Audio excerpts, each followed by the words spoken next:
Hello students, welcome again to my channel. मेरा नाम अखंड प्रताप सिंह है। आज हम लोग क्लास 12 का first chapter electric charge and field का 7th क्वेश्चन सॉल्व करने जा रहे हैं। ठीक है, आइए स्टार्ट करते हैं। Question number 1.7। ये क्वेश्चन दो पार्ट में डिवाइडेड है, ए और बी पार्ट में। ठीक है, आइए रीड करते हैं। An electrostatic field lines is a continuous curve, that is a field line can not have sudden breaks, why not. Question ये कर रहा है कि जो इलेक्ट्रिक फील्ड लाइंस होता है वो एक कॉन्टिन्यूअस कर्व होता है, मतलब कि इलेक्ट्रिक फील्ड लाइन जो है कभी भी अचानक से ब्रेक बीच में नहीं कर सकता है। इसके पीछे क्या रीजन है ये हमें बताना है। और सेकंड क्वेश्चन में ये कर रहा है कि explain why two field lines never cross each other at any point. क्यों दो फील्ड लाइन जो होते हैं कभी भी किसी भी पॉइंट पे एक दूसरे को क्रॉस नहीं करते हैं, इसके पीछे क्या रीजन होता है। तो दोनों क्वेश्चन थ्योरेटिकल है, तो थ्योरेटिकल क्वेश्चन को समझने से पहले आप लोगों को ये पता होना चाहिए कि इलेक्ट्रिक फील्ड लाइन के बारे में जब क्वेश्चन है तो इलेक्ट्रिक फील्ड लाइन से कुछ बेसिक कंसेप्ट आप लोगों को पता होना चाहिए। ठीक है, तो पहले हम लोग समझते हैं कि इलेक्ट्रिक फील्ड लाइन का क्या बेसिक कंसेप्ट होता है और कैसे इलेक्ट्रिक फील्ड लाइन क्रिएट होता है और कैसे हम उसको ड्रॉ करते हैं। ठीक है ना, तो इसको समझने से पहले आप लोगों को दो तरह के चार्ज के बारे में पता होना चाहिए, जिसका नाम होता है एक सोर्स चार्ज और जो दूसरा चार्ज है वो है टेस्ट चार्ज। ठीक है, दोनों में क्या डिफरेंस होता है, तो दोनों में डिफरेंस ये होता है कि जो सोर्स चार्ज होता है ये दोनों तरह का हो सकता है, प्लस क्यू भी हो सकता है, माइनस क्यू भी हो सकता है, मतलब ये पॉजिटिव चार्ज भी हो सकता है और निगेटिव चार्ज भी हो सकता है। लेकिन जो टेस्ट चार्ज है ये सिर्फ और सिर्फ पॉजिटिव चार्ज होता है और इसको हम लोग क्यू नॉट से रिप्रेजेंट करते हैं। ठीक है, और इसका जो मैग्नीट्यूड होता है वो सोर्स चार्ज के कंपेरेटिवली बहुत ही कम होता है, मतलब कि इसका जो मैग्नीट्यूड होगा वो सोर्स चार्ज के रिस्पेक्ट में बहुत ही कम होता है। क्यों कम होता है, क्योंकि सोर्स जब भी हम टेस्ट चार्ज जब यूज करते हैं या फिर लेते हैं तो इसका काम होता है कि हम सोर्स चार्ज के इलेक्ट्रिक फील्ड को डिटेक्ट कर पाएं कि कहाँ पे इलेक्ट्रिक फील्ड सोर्स चार्ज का कितना ज़्यादा है कितना कम है। ये अपना कोई एक इलेक्ट्रिक फील्ड इसके रिस्पेक्ट में ना क्रिएट कर दे, इस वजह से हम टेस्ट चार्ज का जो मैग्नीट्यूड होता है वो सोर्स चार्ज के मुकाबले बहुत ही कम लेते हैं। ठीक है, तो अब इन दोनों के बारे में पता चल गया, तो हम लोग अब बात करेंगे कि इलेक्ट्रिक फील्ड लाइन को कैसे ड्रॉ किया जाता है। ठीक है, तो इलेक्ट्रिक फील्ड लाइन को ड्रॉ करने का जो बेस्ट तरीका होता है वो ये होता है कि हम किसी भी टेस्ट चार्ज के लिए, चाहे वो पॉजिटिव चार्ज हो या फिर निगेटिव चार्ज हो, सोर्स चार्ज के लिए हमें जब भी इलेक्ट्रिक फील्ड ड्रॉ करना होता है इलेक्ट्रिक फील्ड लाइन, तो वहां पे हम टेस्ट चार्ज को एज्यूम कर लेते हैं कि यहाँ पे एक टेस्ट चार्ज रखा हुआ है। ठीक है, तो अगर मान लो कि यहाँ पे सोर्स चार्ज भी अगर पॉजिटिव चार्ज है और टेस्ट चार्ज यहाँ पे रखा हुआ है जो कि ऑलरेडी एक पॉजिटिव चार्ज होता है, टेस्ट चार्ज को हमेशा हम लोग पॉजिटिव लेते हैं। ठीक है,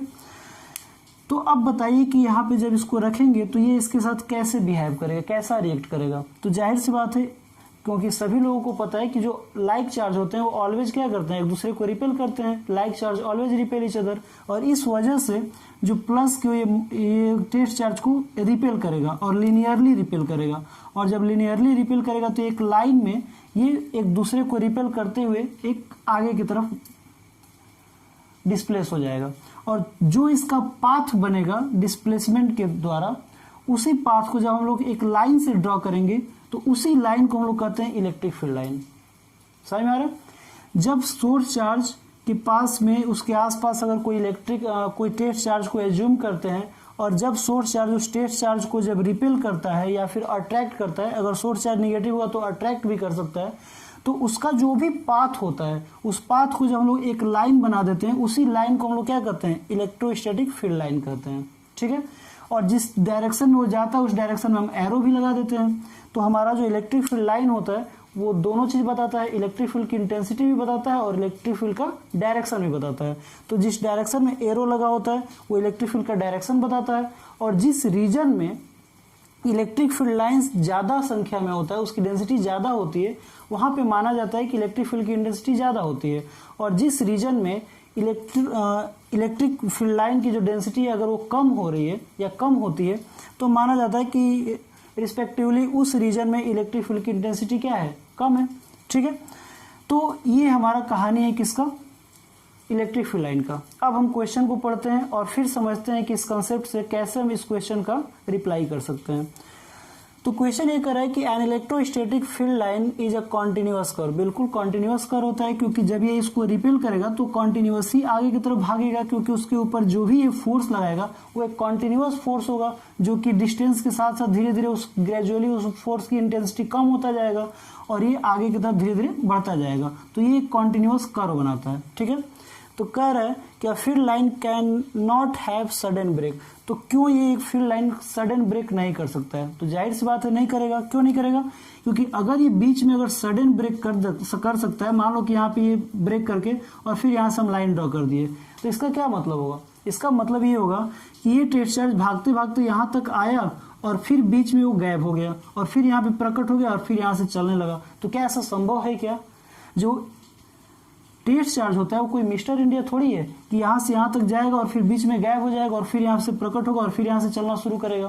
क्योंकि जो लाइन बनाते हैं हम इसके पाथ को ही बनाते हैं, तो इसलिए ये पॉसिबल नहीं है कि इलेक्ट्रिक जो टेस्ट चार्ज है वो एक जगह से जंप करके दूसरे जगह कूद जाए। ठीक है ना, क्योंकि इसके ऊपर एक कॉन्टिन्यूअस फोर्स लगेगा, तो एक कॉन्टिन्यूअस डिस्प्लेसमेंट के थ्रू धीरे धीरे वो आगे की तरफ बढ़ेगा और उसी पाथ को जब हम लोग लाइन का रूप देंगे तो उसी को हम लोग कहते हैं इलेक्ट्रिक फील्ड लाइन, या फिर इलेक्ट्रिक लाइन ऑफ फोर्स भी कहा जाता है इसको। ठीक है, तो सेकंड क्वेश्चन में ये कह रहा है कि explain why two field lines never cross each other at any point.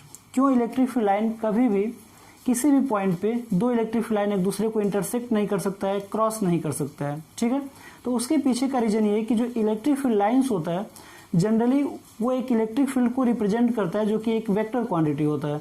और वेक्टर क्वांटिटी में आप लोगों को पता है कि दोनों चीज होता है, मैग्नीट्यूड भी होता है और डायरेक्शन भी होता है।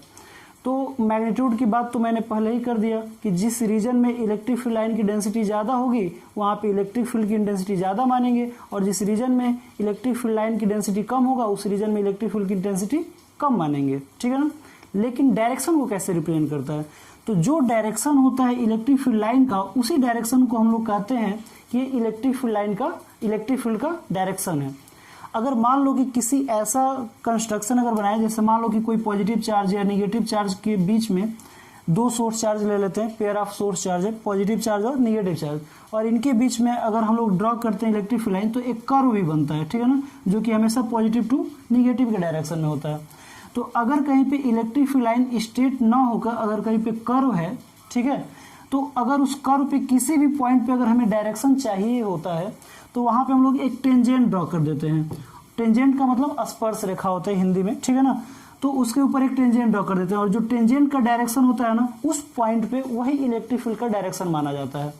तो जितने सारे पॉइंट हम इस पे ड्रॉ कर सकते हैं और उस पॉइंट पे जितना हम टेंजेंट ड्रॉ कर सकते हैं, हर एक उस कॉन्टिन्यूअस पॉइंट का वो इलेक्ट्रिक फील्ड का डायरेक्शन बताता है। ठीक है, तो अब समझते हैं कि क्यों दो फील्ड लाइन एक दूसरे को क्रॉस नहीं कर सकता है। तो चलो मान लेते हैं कि अगर दो फील्ड लाइन एक दूसरे को क्रॉस कर दिया, ठीक है, तो उससे क्या प्रॉब्लम क्रिएट होगा। तो मान लेते हैं कि ये एक फील्ड लाइन है और एक ये फील्ड लाइन है, तो जो पॉइंट ऑफ इंटरसेक्शन है, अगर वहां पे अगर कोई पूछे कि हमें यहाँ पे डायरेक्शन बताओ कि इलेक्ट्रिक फील्ड का क्या होगा, तो फिर क्या समस्या होगा? समस्या ये होगा कि यहाँ पे जब हम लोग बताएंगे तो यहाँ पे हम लोग जब टेंजेंट ड्रॉ करेंगे तो यहाँ पे दो टेंजेंट ड्रॉ कर पाएंगे, एक इस वाले पे और दूसरा सेकंड वाले पे, और इस वजह से, और टेंजेंट क्या करता है, वो तो डायरेक्शन बताता है। तो इसका सीधा सीधा मतलब हो जाएगा कि जो पॉइंट ऑफ इंटरसेक्शन है जहाँ पे दो लाइन क्रॉस कर रही है, उस पॉइंट पे इलेक्ट्रिक फील्ड का दो डायरेक्शन हो जाएगा, जो कि कभी पॉसिबल ही नहीं है, क्योंकि किसी भी पॉइंट पे इलेक्ट्रिक फील्ड का सिर्फ एक डायरेक्शन हो सकता है,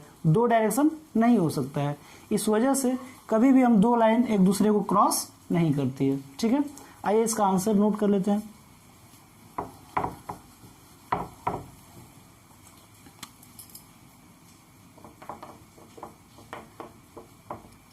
तो पहले वाले का क्या आंसर होगा?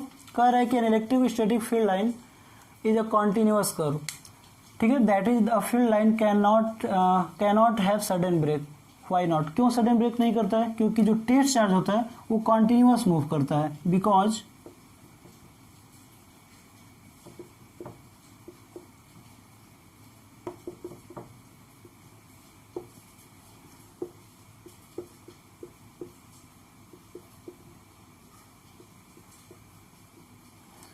Test charge move continuously, it is impossible to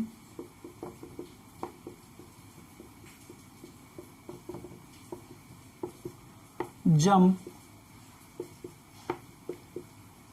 from one point to another point. ये पॉसिबल नहीं है कि एक पॉइंट से वो जंप करके दूसरे पॉइंट पे वो चला जाए, ठीक है ना, और वो एक कॉन्टिन्यूअस मूव करता है, ठीक है ना, इस वजह से हम लोग ये कभी सडन ब्रेक नहीं हो सकता है। सेकंड वाले का क्या आंसर होगा? तो सेकंड वाले का आंसर यही होगा कि जो पॉइंट ऑफ इंटरसेक्शन होगा उस पॉइंट ऑफ इंटरसेक्शन पे इलेक्ट्रिक फील्ड दो शो करने लगेगा, दो डायरेक्शन शो करने लगेगा, जो कि पॉसिबल नहीं है, ठीक है ना, because at the point of intersection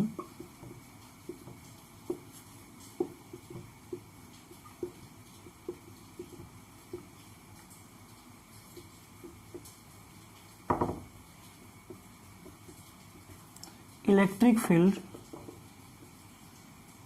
shows two direction which is not possible. Okay, I hope आप लोगों को ये सोल्यूशन पसंद आया होगा। Thank you very much. जय हिंद।